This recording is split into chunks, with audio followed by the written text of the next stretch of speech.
Bienvenidos a BISAI Panamá 2021, conferencia de ciberseguridad que nos permite compartir experiencias e investigaciones en conjunto con nuestros expositores nacionales e internacionales. Este evento es organizado por la Fundación Comunidad Doyo. Muy buenas tardes, reciban ustedes una cordial bienvenida a la sesión denominada Hacking Machine Learning Models and How It Leads Us to Make Less Compromise. En este espacio, Stephanie Black y mi persona, Jorge Rodríguez, les estaremos acompañando. Stephanie, bienvenida, ¿cómo estás? Bien, muy bien, gracias a Dios. Esperando esta presentación, hace poco tuvimos la Amalia Conf, donde aprendimos mucho de Machine Learning, y ahora, bueno, nos van a enseñar cómo aplicarlo a la ciberseguridad, y estoy realmente emocionada por eso. Correcto, y tenemos dos panelistas de lujo que son expertos en el área de ciencia de datos, así que nos promete una velada interesante. Así es. Quiero recordarles también, si quieren seguirnos en nuestras plataformas de YouTube, es www.youtube.com/comunidad Doyo, Fundación Comunidad Doyo, para que nos sigan y entonces puedan ver las grabaciones de estas presentaciones y no se pierdan ningún detalle. Gracias, Stephanie.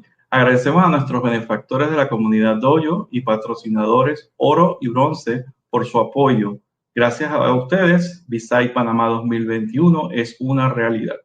Sin más, pues le damos la bienvenida a nuestros dos grandes expositores, Cristian y Johan, desde la hermana República de Colombia. Cristian, Johan, bienvenidos. Hola, ¿qué tal? Muy buenas tardes a todos. Qué bueno tenerlo con nosotros y pues ansiosos pues del tema que nos van a compartir hoy, esta tarde, con relación a la ciencia de datos y cómo esta la están ustedes utilizando con el método de ciberseguridad, ¿no? Claro que sí. Les cedemos entonces las cámaras y todo suyo. Hasta luego. Perfecto, muchas gracias. Bueno, entonces ya nos presentaron un poco. Pues mi nombre es Cristian Camilo Cuqui y la persona que nos acompaña en este caso es Johan Estier Delgado.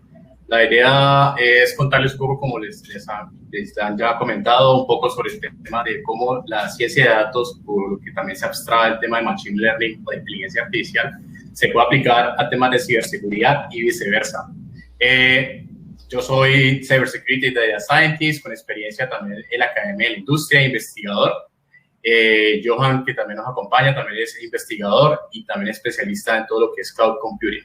Y nos va a contar un poco con lo que es su experiencia en temas de algunos resultados de investigación.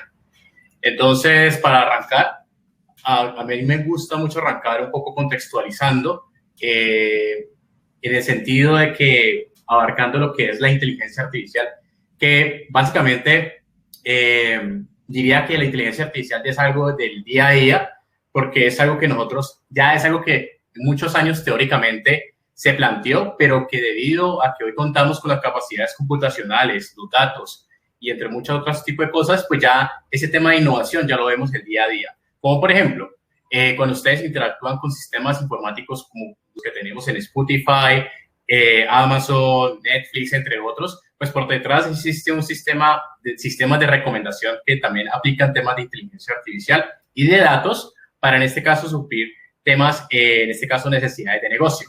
Y así sucesivamente podemos encontrarlos día a día. O sea, es decir, que ya esto ya se vuelve el pan de cada día.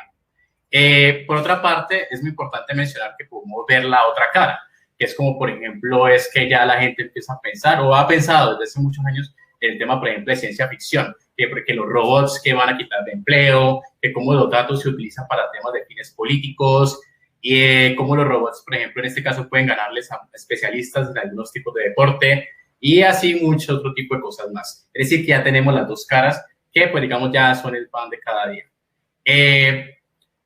Aquí eso hay algunos temas puntuales que se han mencionado en qué son las predicciones, por ejemplo, para este año y el año pasado. Aquí tenemos, por ejemplo, muy reconocido el tema de Gartner. Como les mencioné, para la inteligencia artificial ya es algo que lo vemos. Entonces, lo que podemos ver acá en la curva de Gartner, por lo menos lo que fue el año pasado, es que ya vemos, son vertientes de inteligencia artificial, como por ejemplo las explicaciones, que la inteligencia artificial termina siendo un poco caja negra y la idea es como darle una explicación a ese tipo de cosas. Es decir, lo que quiero llegar yo es que ya ya empiezan a existir otro tipo de áreas de investigación que ya terminan siendo innovación.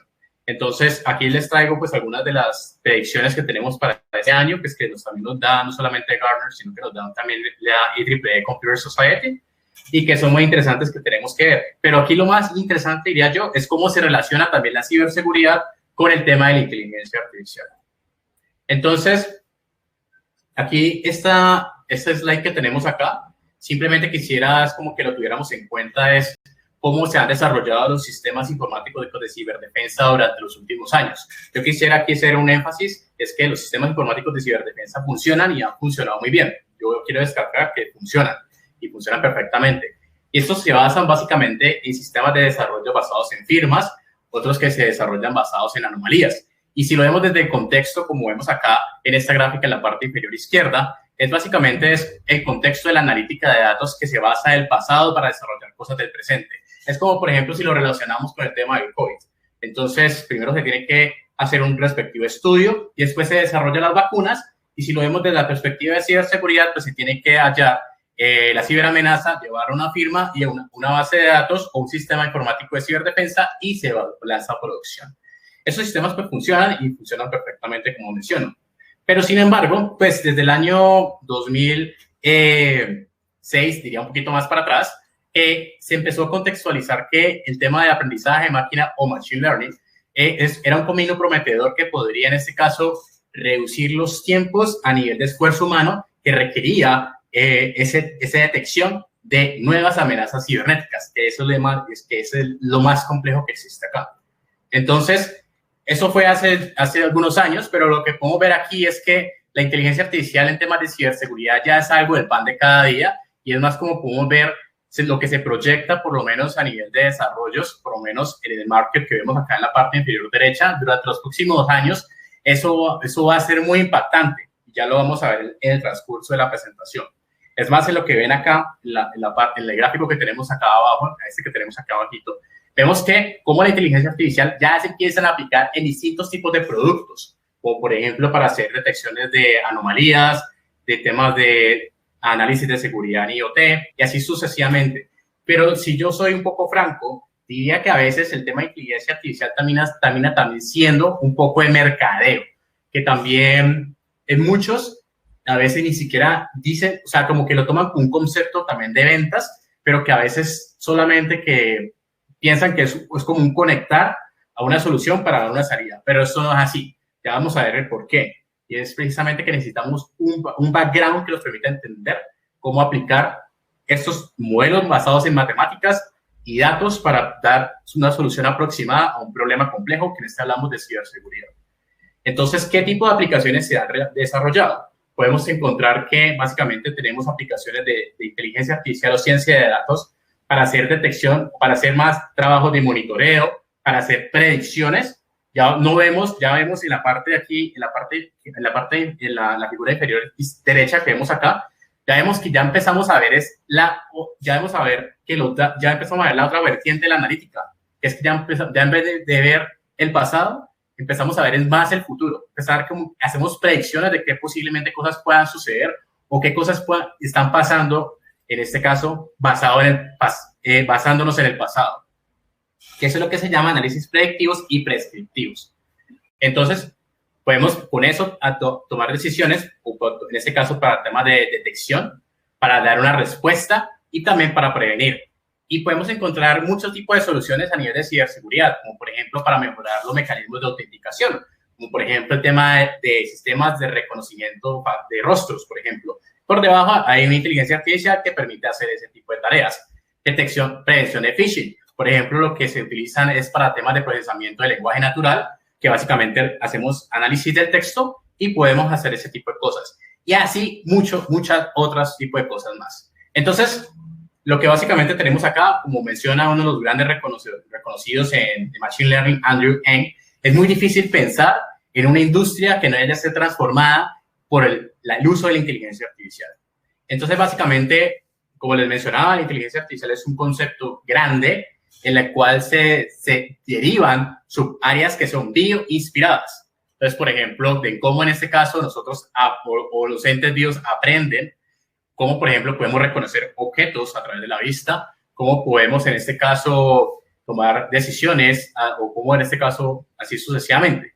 Entonces, hoy por hoy, como les mencionaba, tenemos una vertiente que es muy interesante debido a lo que tenemos hoy por hoy, las capacidades computacionales, como por ejemplo el uso de las tarjetas de video con GPUs y TPUs, los grandes volúmenes de información como Big Data y así sucesivamente. Entonces, si lo vemos desde la perspectiva de la programación tradicional y lo que es, podríamos decir, lo que es la programación basada en Machine Learning, entre comillas, básicamente lo que ha funcionado y funciona muy bien son los desarrollos que tenemos actualmente, que son los desarrollos de software. Entonces, que básicamente tenemos una solución de software que representa a una función determinística. ¿Qué quiere decir esto? Que básicamente tenemos una línea de código donde básicamente tenemos una entrada, pero siempre tenemos la misma salida, ¿sí? Y funciona, eso se llama una solución determinística de software, ¿sí? Entonces, funciona perfectamente. Pero por otro lado, tenemos en este caso el concepto basado en aprendizaje de máquina o Machine Learning, que en este caso tenemos distintos tipos de algoritmos. Algoritmos que pueden ser muy sencillos, como por ejemplo un árbol de decisión, un algoritmo basado en Naive-Bayes, o algoritmos muy complejos, como por ejemplo una red neuronal profunda, y así sucesivamente. Entonces, ¿qué es lo que pasa? Tenemos esos algoritmos que básicamente van a recibir un input, que tenemos un dato, en este caso, y lo que va a hacer el algoritmo es a intentar abstraer el conocimiento a partir de los patrones de los datos y finalmente me va a dar un modelo. Entonces, el modelo representa al contexto de la información que yo le estoy pasando. ¿Listo? Entonces, ¿cómo funciona esto? ¿Cómo básicamente desarrollamos, entrenamos o evaluamos algoritmos de Machine Learning? Básicamente existen 4 conceptos, diría básicamente 3. En este caso tenemos el aprendizaje supervisado. Por ejemplo, vamos a traerles aquí un caso de un resultado de investigación que nosotros hicimos hace muchos años, donde básicamente lo que exploramos fue cómo detectar software malicioso y benigno, o sea, cómo diferenciar entre algo bueno y algo malo, en este caso de aplicaciones para Android. Fue una investigación que se desarrolló en el año 2014, que básicamente la hipótesis que tuvimos, y creía que ustedes son muy afín conmigo, que en esa época los software maliciosos tendían, en este caso, a acceder a permisos no particularmente, que eran muy distintos o que no deberían de acceder, y que usualmente las aplicaciones benignas pues la accedían o no la accedían. Entonces, teníamos una hipótesis relacionada a los permisos. Entonces, en este caso, por ejemplo, imagínense una calculadora que empieza a acceder a la red de Wi-Fi, a los contactos, a mensajes de premium y así sucesivamente. Ese tipo de cosas particulares se empezaban a empezamos a notar. Pero, ¿cómo en este caso parte un científico de datos? Lo que nos importa aquí es que en este caso es que nos hablen la información, que los datos nos hablen. ¿Y qué hicimos? Básicamente, obtuvimos un conjunto, una muestra de malware, tanto de Android, o sea, una muestra de malware de Android y una muestra de aplicaciones benignas de Android. Y básicamente lo que hicimos fue hacer análisis estático, es decir, obtener los permisos de ambos sets de datos y empezamos a ver el patrón, o más bien si existía algún patrón en los permisos entre ambos conjuntos. Y como podemos ver acá en esta diapositiva, pues los malware tendían a acceder a ciertos permisos que los software benignos pues no acceden. Entonces, aquí, básicamente, como podemos decir, los datos nos han hablado, donde básicamente tenemos un patrón que un algoritmo de Machine Learning tendría la capacidad de acceder. Entonces, ¿qué es lo que importa aquí de frente al concepto de aprendizaje supervisado? Yo como investigador o desarrollador, yo conozco cuál es mi variable objetivo. Yo sé que quiero que el algoritmo, al final de cuentas, me arroje como resultado.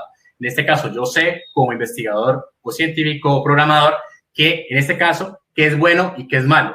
¿Y qué quiere hacer el algoritmo? Que cuando yo le pase una aplicación nueva que no hizo parte del desarrollo o del entrenamiento de él, pues básicamente va a tener la capacidad de decir con un porcentaje de predicción y otro porcentaje de error si ese algoritmo es bueno o es malo a partir de un patrón en este caso, de permisos. ¿Listo? Eso es simplemente un ejemplo que les estoy trayendo. Ahora tenemos otro concepto, que es el aprendizaje no supervisado. A diferencia del anterior, yo como investigador desarrollador no tengo la menor idea sobre el objetivo o la variable objetivo que yo quiero, en este caso, que el algoritmo me dé como resultado. Yo lo que quiero es antes entender cuál es la estructura de mi información. Entonces, es como, por ejemplo, si existe correlación en este caso, o más bien existen patrones o grupos dentro de un conjunto de variables. Un ejemplo que nosotros hicimos hace algunos años es como, por ejemplo, la aplicación de aprendizaje no supervisado para detección de anomalías a través de los logs de proxy de una red de computadoras. Entonces, básicamente, ¿qué es lo que hicimos? Obtuvimos un conjunto de datos de proxy en este caso, de una investigación que hicimos, y básicamente lo que hicimos fue recrear cómo en este caso la organización hablaba, ¿sí? En este caso, cómo en este caso los accesos de cada uno de los dispositivos o los datos que pasaban por el proxy eran muy particulares. Y la anomalía surgía es, por ejemplo, si en este caso el equipo hablaba como en otro lenguaje, si lo quieren ver así, que no era particular de la organización. Entonces, lo que básicamente aplicamos aprendizaje no supervisado para hacer detección de anomalías en un conjunto de datos de proxy. Este es otro ejemplo que les traemos. Y finalmente, aquí hay un concepto muy importante que es el que Johan nos va a introducir mucho más aplicado, que es el aprendizaje por refuerzo. ¿Cuál es la diferencia entre el anterior y este? En este caso, entre los anteriores y este. En este caso, nosotros no tenemos un conjunto de datos inicial, entre comillas. Nosotros lo que queremos es que el algoritmo tenga la capacidad de aprender a través de las interacciones y las acciones que haga a través de un ambiente artificial. Entonces, ¿qué tenemos acá? Tenemos, por ejemplo, en este caso, supongan que tenemos este robotcito que intenta pasar por un conjunto de obstáculos. Supongan que en este caso el robotcito es un malware y todo el ambiente que en este caso el robotcito intenta interactuar son mecanismos de ciberdefensa. Entonces, lo que queremos acá proponer con esta investigación que Johan luego nos va a explicar mucho más en detalle es un modelo que permita abstraer las interacciones entre un ataque de un equipo de ciberdefensa y un equipo de ataque, como en este caso un purple team, un red team, un blue team, ¿sí? Y las interacciones. Nosotros partimos de la hipótesis de que queremos crear escenarios donde básicamente exploremos dinámicas que en este caso no fueron exploradas en un principio a través en este caso del desarrollo de mecanismos de ciberdefensa, que nos permite explorar un poco más. En este caso partimos de la hipótesis de que el problema detrás del fenómeno de cibercriminal es un problema que abstrae una función, si lo quieren decir así, estocástica, que digamos no es estática. ¿Por qué? Porque si lo pensamos detrás, básicamente el detrás tenemos un cibercriminal que intenta salir siempre de la caja, donde básicamente es un poco dinámico. Entonces ahí queremos proponer ese tipo de ambientes, ese tipo de modelos que partimos de temas de dinámicas que nos permitan explorar un poco más allá de la realidad de cosas que no fueron exploradas en un principio por un equipo de ciberdefensa. Entonces, ¿qué hemos hecho nosotros en estos últimos años para detección de amenazas cibernéticas? ¿Listo? Aquí vamos a hacer un paréntesis y vamos a hablar ahorita de detección de amenazas cibernéticas. Para hablar, como les digo, de Machine Learning, pues no es sano yo no hablar de Machine Learning si yo no hablo de ciencia de datos. ¿Por qué? Porque como dice el refrán, y como ya mencioné previamente, los algoritmos de Machine Learning necesitan de un conjunto de datos. Y como se dice el refrán, garbage in o basura entra, basura sale, ¿sí? O garbage out. Entonces, la ciencia de datos básicamente es el área que me permite a mí explorar cuáles son las mejores variables y también ver cuáles existen los patrones a través de la aplicación de matemáticas, estadística, minería de datos y técnicas de visualización, todo ese tipo de elementos para que en este caso yo pueda construir, desarrollar y evaluar los mejores algoritmos de Machine Learning que permitan en este caso suplir una necesidad de negocio. Entonces, es por eso que es importante mencionarlo. Y si partimos también de la hipótesis de que finalmente, de que si un acto malicioso se está ocurriendo dentro de una organización, pues de cierta forma, si yo incorporo buenos mecanismos también de monitoreo y de recolección de datos, pues el registro, por ejemplo, del log o del tráfico de red debería contener los elementos de valor, en este caso en un registro que podría ser luego cosechado a través de un algoritmo de Machine Learning. Es por eso que hoy por hoy se conoce como los datos como el petróleo del momento. Y pues ahí podemos hablar mucho de, por ejemplo, lo que hace Facebook, lo que hace mucho tipo de organizaciones, que en este caso pues utilizan los datos para proveer soluciones de software. Y es lo mismo. Pero bueno, sigamos hablando de temas de detección de amenazas cibernéticas. ¿Cómo lo hemos hecho? Básicamente, incorporamos, como he mencionado previamente, dos tipos de técnicas. Lo primero es el análisis estático y el análisis dinámico. En el análisis estático, lo que hemos hecho es básicamente análisis del código fuente de la aplicación, de distintas aplicaciones, donde básicamente lo que queremos es verificar si existen patrones a nivel de, por ejemplo, llamados de código fuente y así sucesivamente. Y en este caso de análisis dinámico, lo que queremos es ver cómo en este caso el software se comporta en la ejecución. Y como, por ejemplo, analizando el tráfico de red, los logs y así sucesivamente. Lo importante aquí es que esas dos técnicas me permiten obtener la información o la data que será luego analizada y para ser utilizada por los algoritmos de Machine Learning. ¿Qué hemos obtenido de todos estos resultados que ya he presentado y los que vamos a presentar? Hace aproximadamente 3 años, 2 años, no recuerdo exactamente, pues tenemos un libro publicado donde tenemos los primeros avances de exploración de Machine Learning en temas de ciberseguridad. Es totalmente gratis. Lo pueden descargar en estos enlaces o me pueden preguntar después de esa presentación donde lo pueden descargar y con los últimos resultados que hemos obtenido. Entonces, hemos presentado también otro tipo de avances en distintos tipos de congresos. Hemos hecho análisis también de detección de páginas maliciosas, aparte de las de Android, detección de botnets, que este fue un congreso que presentamos el año pasado. Hemos hecho también licitación o consultoría en temas de detección de amenazas cibernéticas, por ejemplo, en grandes empresas. En este caso, si partimos, por ejemplo, que si una empresa grande incorpora también, por ejemplo, un SOC, por ejemplo, en este caso, y en este caso fue un ejemplo que nosotros hicimos, como les mencioné, que analizamos los datos que ya en este caso la organización recolectaba, por ejemplo, a través de Splunk. Es más, Splunk ya tiene su propio módulo de Machine Learning, pero como les voy a mencionar, uno necesita tener los conceptos claros a través de las matemáticas y así sucesivamente para poder saber cuál es el mejor modelo a llevarlo a producción, porque eso puede acarrear muchos tipos de resultados que no son adecuados. Entonces, estos son algunos ejemplos que hemos hecho a nivel de ciberdefensa, pero pues hace aproximadamente 1 año y medio o 2 años, pues quisimos explorar la otra vertiente y es ver qué sucedía a nivel de la seguridad en la ciencia de datos o la inteligencia artificial. Básicamente para ver en los 360 grados que en este caso se llevaba a cabo. Entonces, por ejemplo, ¿qué hay en la seguridad de la inteligencia artificial?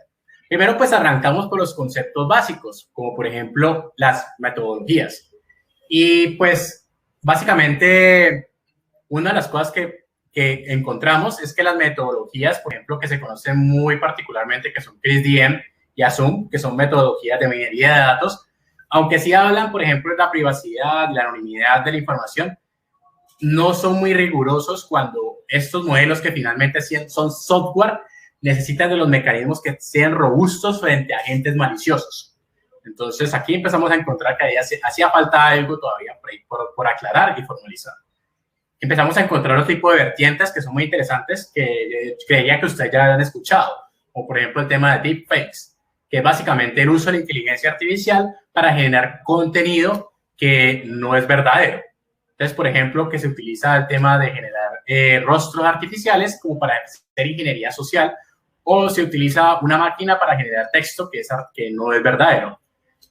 Acá tenemos algún ejemplo, que básicamente lo que tenemos acá es una inteligencia artificial que es una red neuronal, básicamente, o se conoce como las GAN, la Generative Adversarial Networks, que en este caso, el concepto detrás es que tenemos una red neuronal adversaria que ha abstraído, a nivel técnico, si lo quiero decir, la función generativa de los key points del rostro que permite, en este caso, ese conocimiento transferirlo a, por ejemplo, a una imagen. Entonces, como ven acá, básicamente tenemos aquí tenemos una red neuronal que me ha permitido a mí, pues, abstraer este tipo de cosas sobre imágenes estáticas. Y esto es algo que ya tiene mucho furor. Las GAN ya es algo que tiene muchos buenos resultados. Acá tenemos, por ejemplo, un estudio del MIT, donde básicamente nos pueden a juzgar nuestro criterio humano, donde nos pueden a decidir si alguna de estas imágenes son verdaderas o son falsas. Entonces, básicamente el resultado de este test, o más bien lo que tenemos acá, es que todas las imágenes que tenemos acá fueron generadas por una inteligencia artificial, es decir, que todas son falsas. ¿Y cómo podemos darnos cuenta? En este caso es muy fácil, porque en este caso es como los ojos apuntan hacia el frente. Entonces, pero pues es unos avances muy interesantes y muy significativos que podemos verlas a nivel de la dimensión de las imágenes, pero también verlas en otro tipo de dimensiones, como por ejemplo en el texto y en el sonido. Entonces, es un camino muy interesante. Otras cosas que se han hecho a nivel de, por ejemplo, en gobiernos, y aquí tenemos un caso particular, por ejemplo, en Colombia, son los marcos de trabajo, como por ejemplo el uso formal de los datos, la venta de datos, el buen uso, la ética, el buen desarrollo y la ética a través de la inteligencia artificial, y así sucesivamente. Entonces, estos son temas que ya también se han tratado y que son muy interesantes también tenerlos en cuenta, y en donde la ciberseguridad tiene que hacer parte para, en este caso, también promover también ideas. También tenemos otro tipo de cosas, como por ejemplo el tema de la privacidad y la anonimidad. Pues todos saltamos, como por ejemplo que WhatsApp, que utiliza nuestros datos, así sucesivamente. Hoy por hoy ya existen resultados que, por ejemplo, se han desarrollado. Como por ejemplo, tenemos investigaciones y frameworks de software que básicamente permiten a un modelo entrenarse a través de datos sensibles que tenemos en nuestros celulares, como por ejemplo el GPS. Entonces son cosas que ya tienen muchos resultados, pero que ya se han hecho, si a alguno de ustedes les llama la atención, de que hay un blog que tenemos precisamente de la NIST. Hay un tema que me parece personalmente mucho más llamativo, que es por ejemplo el tema de las discriminaciones o el fairness, que básicamente es cuando en este caso no tenemos, o sea, queremos estar de vanguardia y llevamos un modelo de Machine Learning a producción, pero no tenemos la conciencia, no tenemos las buenas prácticas, y cuando básicamente ese modelo está en producción, pues empieza a tener discriminaciones, como por ejemplo raciales, políticas. Entonces, ese tipo de cosas ya se han hecho y hay mucha literatura referente a estos temas. Además, hay tweets por ahí, mucho boom de inteligencia artificiales que han sido raciales en Twitter. Entonces, acá tenemos una investigación precisamente que nosotros hicimos el año pasado, donde básicamente abarcamos el desarrollo de modelos para detección de crímenes físicos y incorporamos mecanismos que permitan robustecer el tema del fairness o las discriminaciones. Pues si alguien le está interesado, pues ahí está al final, están nuestros correos. Podemos encontrar la otra vertiente, como por ejemplo el desarrollo de malware inteligente. También podemos encontrar competencias, también a nivel de inteligencia artificial, clubs también de ciberseguridad e inteligencia artificial, como por ejemplo en congresos como por ejemplo en el DEFCON y así sucesivamente en otros. Las certificaciones, como por ejemplo el EC Council, ya en la certificación de ética de hacking menciona también el concepto de Machine Learning, y también ya las grandes organizaciones ya incorporan en sus red teams también personas especializadas en temas de inteligencia artificial. Porque, como les digo, esto ya es pan de cada día. Si es más, muchos de los anteriores ponentes ya han presentado el tema de Mitre. También hay temas de Mitre también relacionadas a ciencia de datos. Es más, una investigación que nosotros estamos desarrollando es precisamente cómo utilizar datos fuentes de la red y cómo intentar ver en qué parte, en este caso, el atacante se encuentra y relacionarlo con tema de Mitre. Y aquí hay muchas cosas. De hecho, es más, quisiera ahorita anotar y darle para la palabra a Johan, que el tema del concepto de Mitre pues también se puede complementar pues por el hecho de que también con nosotros trabajamos, por ejemplo, con el fenómeno cibercriminal, como mencioné previamente, es un fenómeno muy abstracto, que necesita ese componente estocástico, como mencioné, aleatorio, que puede abstraer y que nos permite explorar mucho más de las realidades. Entonces, lo que vamos a presentar ahorita, que Johan nos va ahorita a introducir, es el tema de Adversarial Machine Learning, pues básicamente para ver el concepto mucho más allá de cómo podemos hackear una inteligencia artificial. Listo, Johan, pues te dejo ahorita, te introduzco. Muchas gracias. Bueno, gracias, Cristian. Entonces hablemos un poco de un concepto muy novedoso que ahora se está manejando, llamado Adversarial Machine Learning. Entonces, ok, para una introducción muy brevemente, entonces digamos que tenemos una red neuronal que la entrenamos para detectar señales de tránsito. En este caso puede ser podemos emular como una especie de carro autónomo, ¿no? Donde detecta semáforos, pares, etcétera. Y la red neuronal funcionaría bien haciendo la clasificación de estas imágenes. Pero se descubrió entonces que al aplicar una pequeña perturbación sobre la imagen, observamos que la imagen sigue siendo la misma, solo que se ve un poquito más clara la segunda.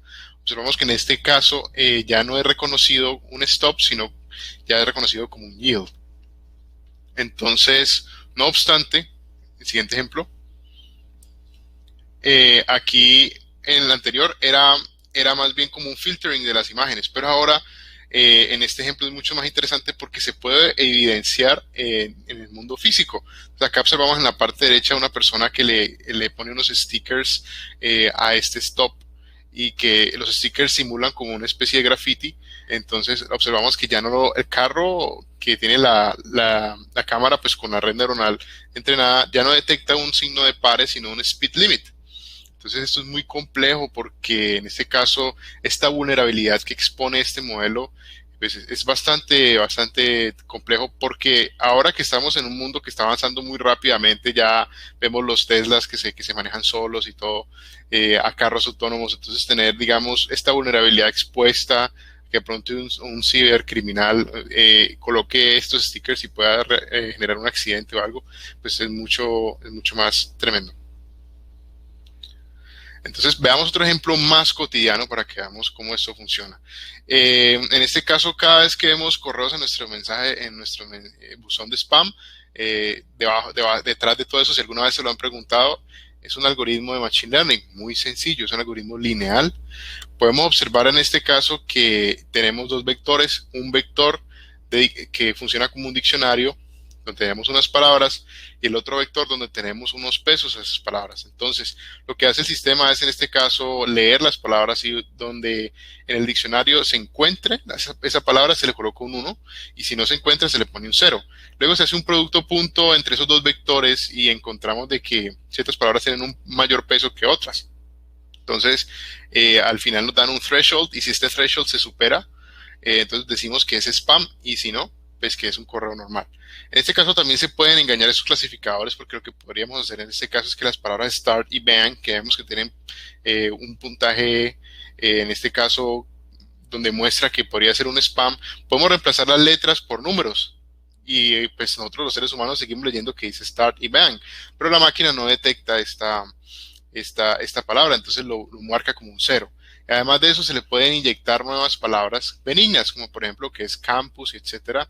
Y lo que hacen en este caso los cibercriminales es, si es una plantilla en blanco, estas palabras las ponen en blanco, las llenan de blanco, y esto ayuda a que cuando el modelo las lea, aunque nosotros no la podamos leer, el modelo las lee, genera un otro puntaje, y entonces esto podría también engañar el modelo diciendo que es un correo bueno siendo spam.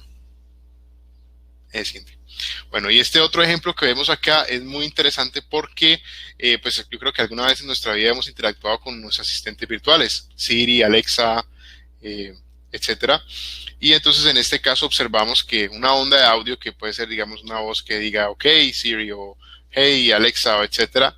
Entonces, ¿qué ocurre en este caso? Digamos, se le puede aplicar una perturbación a este audio que es indistinguible. Por ejemplo, podemos escuchar como un ruido como ese estilo shh, pero la voz sigue normal, y observamos que la onda no debería cambiar mucho, pero la semántica del asunto cambia completamente, porque desde esta frase como it was the best of times a la frase it is a truth universally es bastante diferente. Entonces creo que reflexionemos un poco acá e imaginemos que estamos en un pequeño evento social, y entonces directamente pues todos vamos a tener nuestros smartphones allí, y alguien puede colocar una canción de fondo y utilizar esta misma técnica, y por ejemplo pueden decirle al celular de Cristian que vayan a este link, y que este link puede descargar una app maliciosa, o puede decirle ok, envíame el último correo, o dame tal contacto. Entonces esto puede, pues es bastante complejo para esta vulnerabilidad.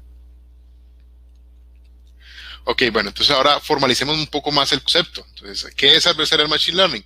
Entonces, supongamos que existe un sistema de Machine Learning M y un valor de entrada C.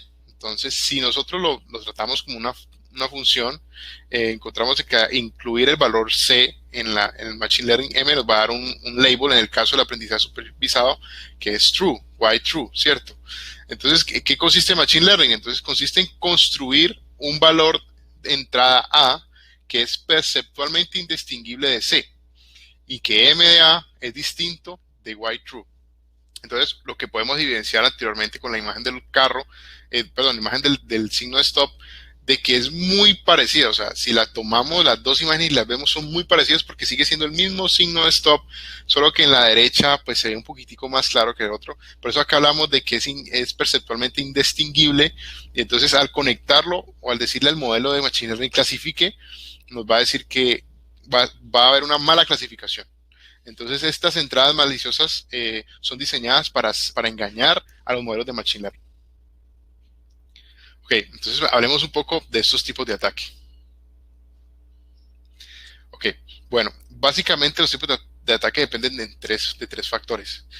El conocimiento que el adversario o el cibercriminal tenga de nuestros datos de entrenamiento, el conocimiento que tenga la representación de las características y el conocimiento que tenga el algoritmo de aprendizaje, como por ejemplo el Support Vector Machines, Neural Networks, Linear Regression, etc.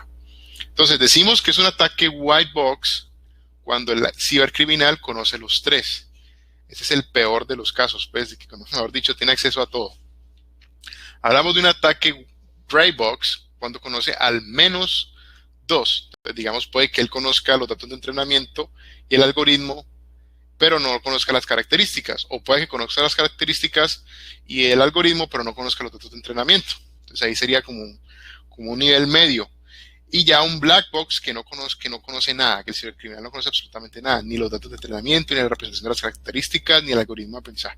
Obviamente el ataque más difícil es el black box, porque ahí sí ya tiene que, pues, más que todo como adivinar, por decirlo así. Aquí hablemos un poco de este árbol que nos ayuda a clasificar. Entonces, en este caso hablamos de ataques causativos cuando son white box. Y estos ataques básicamente tratan de atacar a los tres pilares de la ciberseguridad, que son la integridad, la disponibilidad y la privacidad. Entonces, digamos, la integridad, cuando por ejemplo, en el caso de nuestra investigación, donde un modelo Machine Learning clasificaba Android malware, en este caso, si clasifica un malware como goodware, pues sería muy triste, pues la verdad no habría integridad allí en ese momento. La disponibilidad, porque por ejemplo le pueden aplicar un DDoS attack a un modelo que se encuentra en producción.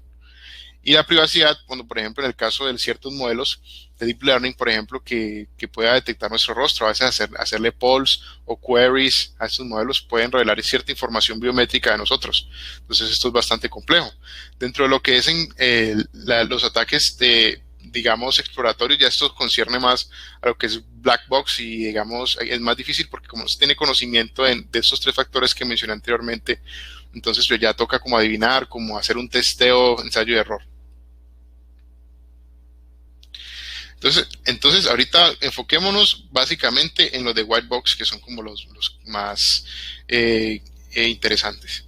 En este caso, cuando el cibercriminal tiene los conocimientos de los tres elementos que mencioné anteriormente. Entonces hay un ataque muy interesante que se llama ataque de evasión. Entonces, ¿en qué consiste este ataque? Entonces, ese ataque consiste en que ya tenemos nuestro modelo Machine Learning funcionando, ya está entrenado muy ok todo. Pero entonces lo que hacen los cibercriminales en este caso es que empiezan a aplicar perturbaciones en la etapa de testing, y entonces al final ya hacen que al aplicar estas perturbaciones sea mal clasificado. Entonces, ¿cómo ocurre esto? Entonces, para muchas personas que preguntan que para qué sirven las matemáticas, bueno, aquí es un gran ejemplo.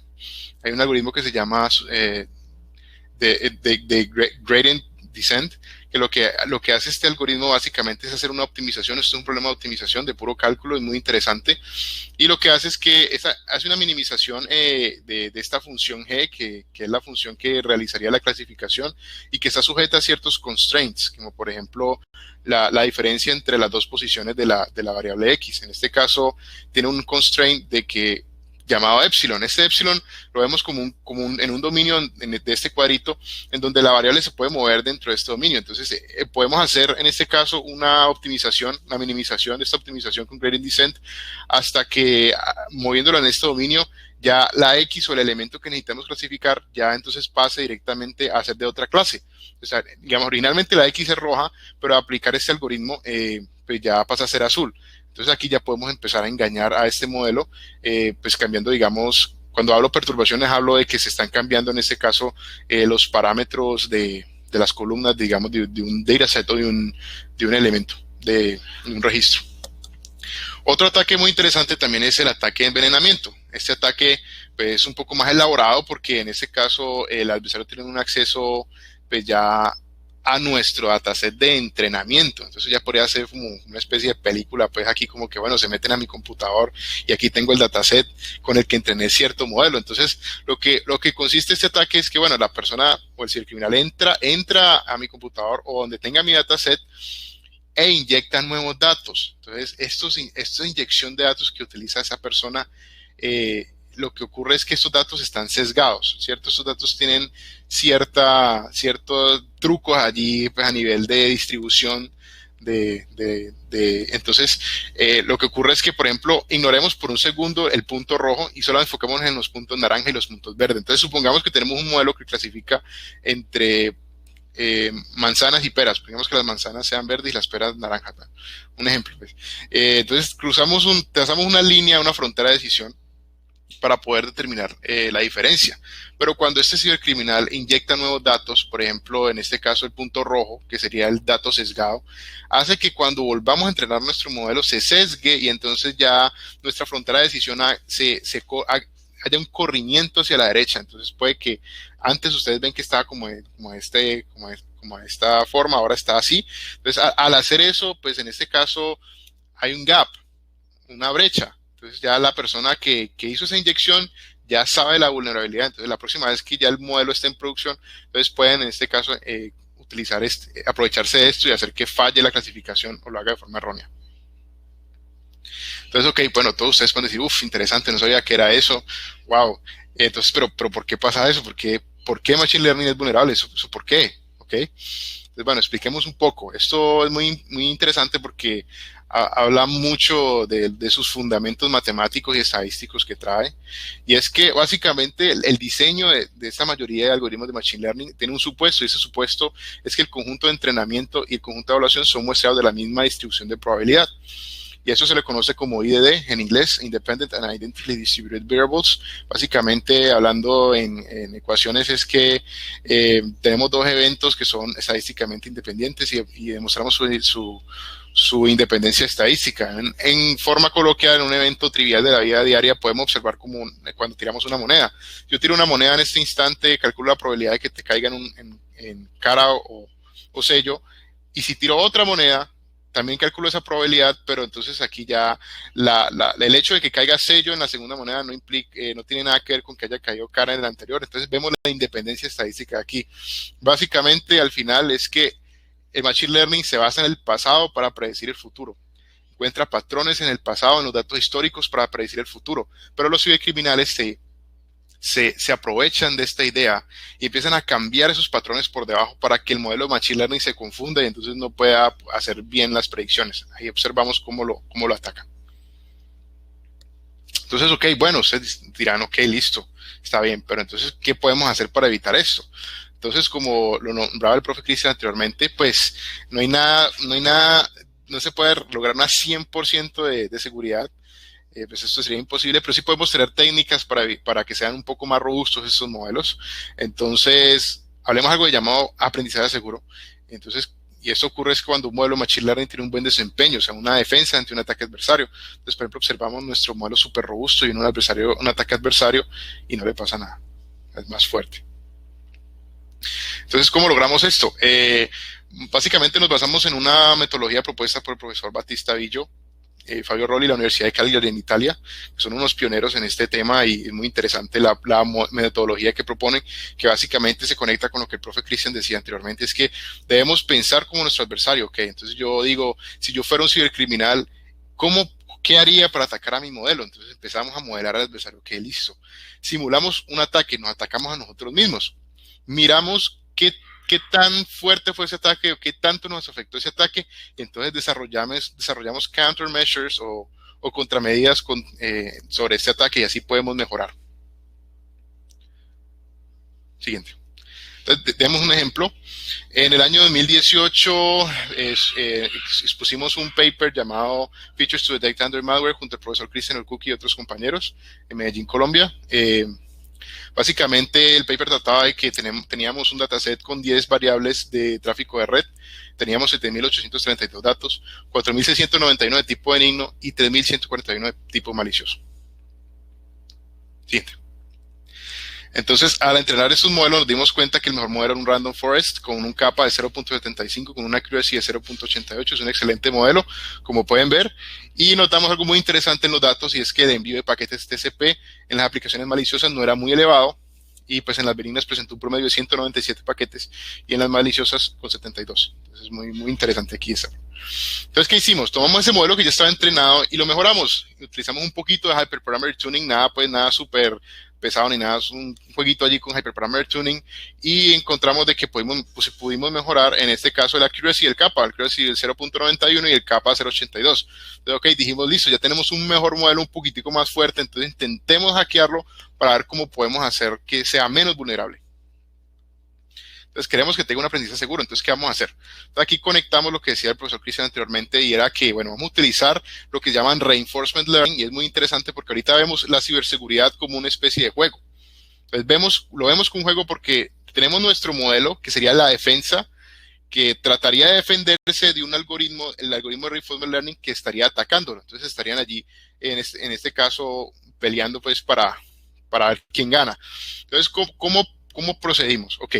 Entonces tenemos un algoritmo de Reinforcement Learning que lo vamos a conectar directamente al modelo de Random Forest. Entonces tenemos en este caso el modelo de Random Forest que sería como nuestro environment. Entonces, ¿cómo funciona esto? El algoritmo de Reinforcement Learning básicamente tiene ciertas acciones. Entonces las acciones las modelamos como los parámetros o las 10 características de red que les mostré anteriormente. Entonces escogimos las características más importantes para hacer la clasificación. Entonces, el algoritmo Reinforcement Learning utiliza un reward, 2 puntos cuando gana su estrategia o 0 cuando no gana nada. Entonces, la acción era más básicamente aplicar una perturbación que se encontraba entre cierto rango de la distribución de probabilidad de los datos maliciosos. Entonces, ok, lo que hicimos entonces al final fue tomar 500 datos de tipos maliciosos, le empezamos a aplicar perturbaciones, o sea, cambiar estos parámetros de las columnas, de las variables, y entonces le preguntamos al Random Forest, ok, cambio aquí ciertos parámetros, por ejemplo, R8, R1, R7, cambio aquí un poquitico y digo, ¿esto es un malware? Entonces Random Forest me decía, sí, sigue siendo un malware. Entonces el algoritmo Reinforcement Learning es un algoritmo que es greedy. Él siempre quiere, por decirlo así, obtener el máximo reward. Entonces él empieza a crear ciertos caminos en algo que se llama la Q-Table.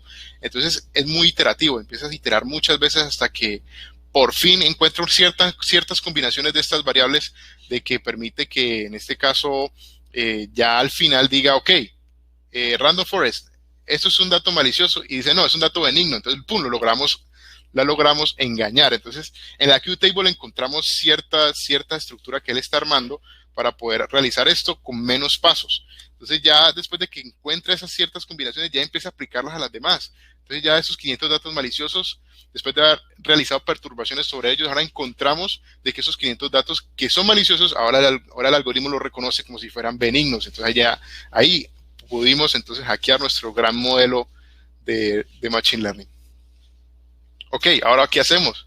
Lo logramos hackear, ya sabemos que con estos datos adversarios ya funciona mal. Entonces, ¿qué podemos hacer? Entonces, hay algo en la literatura que llaman adversarial training, es un método heurístico, y con heurístico quiero decir que no está probado matemáticamente, no tiene el rigor matemático para decir que es un método que funciona porque funciona, pero se ha demostrado a nivel experimental de que este método adversarial training ayuda a que haya una robustez en el modelo. Entonces, hay bastante literatura sobre ello. Entonces, decidimos intentarlo con él, y básicamente lo que es adversarial training es que, bueno, vamos a reentrenar el modelo, pero a este modelo, a este dataset original con el que entrenamos el modelo, vamos a agregarle ciertos datos adversarios. Entonces vamos a hacer como una especie de shuffle, una revoltura de todos esos datos y lo vamos a reentrenar. Entonces básicamente detrás de eso, ¿qué está pasando? Otra vez, aquí juega un papel muy importante lo que es el cálculo. Estamos haciendo minimizaciones y maximizaciones donde básicamente el dato original lo vemos allí en ese punto verde, punto rojo, donde hay un pequeño dominio que es el cuadrito. Y vamos a hacer un shifting hacia adelante o hacia atrás, dependiendo de dónde esté la frontera de decisión. Y al hacer ese shifting, que es muy epsilon, por decirlo así, entonces la frontera de decisión se va a correr un poquitico. Entonces al futuro, cuando un cibercriminal venga a tratar de atacar al modelo con uno de estos métodos, le va a ser muy difícil. Obviamente no le va a ser imposible, pero le va a ser más difícil porque ya de cierta forma el modelo ya va a estar diciendo, se me está tratando de atacar por aquí, por lo que es adversarial de training. Entonces expliquemos un poco cómo hicimos esto. Para aterrizar un poco el concepto, porque es algo ya bastante teórico, adversarial training, lo quiero explicar con esta frase de Franklin D. Roosevelt, donde dice que ningún mar en calma hizo experto un marinero. Entonces aquí parto de la hipótesis de que si podemos entonces de pasarle los datos al modelo Machine Learning, que esos datos que están, que donde está como dudando si son buenos o no, o se le dificulta para el modelo poderlo clasificar, y le logramos enseñar de que son modelos maliciosos, o sea, modelos datos difíciles para él, entonces podemos, en este caso, hacer que se supere al mismo, coloquialmente hablando, y que ya no sea tan vulnerable. Entonces, ¿cómo hicimos esto? Tomamos el dataset original, 75%, y tomamos el dataset perturbado de los datos adversarios, 75%, los juntamos, hicimos un shuffle, tipo cuando uno revuelve las pelotitas de la lotería, lo revolvimos y entrenamos el modelo. Entonces, ok, aquí había muchas preguntas. Y muchas personas dirán, bueno, pero eso puede que haya un bias, puede que me tire la accuracy, puede que, bueno, todo ese tipo de cosas. Entonces, nosotros propusimos dos formas de evaluación para determinar de que el modelo no esté malo y además de eso sea robusto. Entonces, la primera evaluación, tomamos un porcentaje del dataset que no estaba dentro del training set y además de eso no tenía los datos adversarios. Entonces dijimos, ok, clasifíquelos. Entonces, al realizar la clasificación nos dimos cuenta de que seguía clasificando bien, se mantuvo el accuracy y se mantuvo el kappa. Es decir, tenemos un excelente modelo, seguía a tope el modelo, no había como un downside de esta parte, porque generalmente en la literatura habla de que de pronto puede que baje un poquito la accuracy o la kappa, pero en este caso no ocurrió eso. Y luego quisimos ver, entonces, la segunda evaluación es tomar esos datos del testing de datos adversarios para ver si los detectaba. Los pusimos allí, obviamente esos datos no estaban dentro de la distribución de lo otro, porque pues sería como un data leakage por ahí más o menos. Entonces lo evaluamos y encontramos de que utilizando un K cross validation, que hasta de reconocer el 0% de esos datos, ahora reconoce hasta un 75% aproximadamente. Entonces aquí observamos las métricas antes y después de hacer el adversarial training. Observamos que se mantiene la accuracy y se mantiene el kappa. Excelente. Siguiente.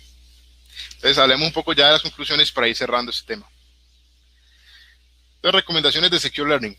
Entonces, realizar adversarial training sí sirve para mejorar la robustez del modelo. Se debería agregar una capa o una actividad a la evaluación de CRIS, a la fase de evaluación de CRIS-DM. Nos parece muy, muy extraño que en realidad no haya tenido en cuenta algo tan importante como la seguridad en esta parte. Y pues el conjunto de datos no debería estar disponible para el público en general. Pues eso depende del problema que ustedes estén manejando, pero generalmente no es muy recomendable porque se puede aplicar ataques de envenenamiento. Pues mejoramos 2% de la correctitud del modelo, jugando con hiperparámetros. Si es posible hacer un ataque adversario a un modelo Machine Learning de Android Malware, pues entrenado con características de tráfico de red utilizando Reinforcement Learning. Después del adversarial training, el modelo mantuvo un buen desempeño, como le había comentado anteriormente. Luego del adversarial training, el modelo reconoce aproximadamente el 71% de los datos adversarios de evaluación. Bueno, y para un trabajo futuro que nos gustaría, que es súper interesante, nos gustaría pues mejorar el algoritmo de Reinforcement Learning pues para hacer perturbaciones más precisas, utilizar ya elementos como gradient descent, utilizar lo que es Deep Reinforcement Learning y estas cuestiones como por ejemplo las GANs que nombraba el profesor Cookie anteriormente, que es algo que está pues muy innovador y muy interesante, la verdad. Y también queremos proponer un ataque Black Box para más adelante. En este caso sería interesante pues una metodología Black Box para mejorar los modelos. Y finalmente, las personas curiosas que les gustaría como ahondar más en el tema, el repositorio está público, pueden acceder, github.com, JS Villatech, SL_Android, _malware, _PDG. Entonces, igualmente pueden escribirme si tienen alguna duda, y ahí está el código, los notebooks de Jupyter Notebook, los datasets, todo es open source, porque pues en este caso pues, es un trabajo muy interesante pues para la academia. Estamos pues para compartir el conocimiento. Y pues muchísimas gracias, esto fue todo, agradeciéndoles a BitSights por la gran oportunidad de exponer nuestro proyecto, a profesor Christian Orcucki por todo el apoyo y bueno, gracias.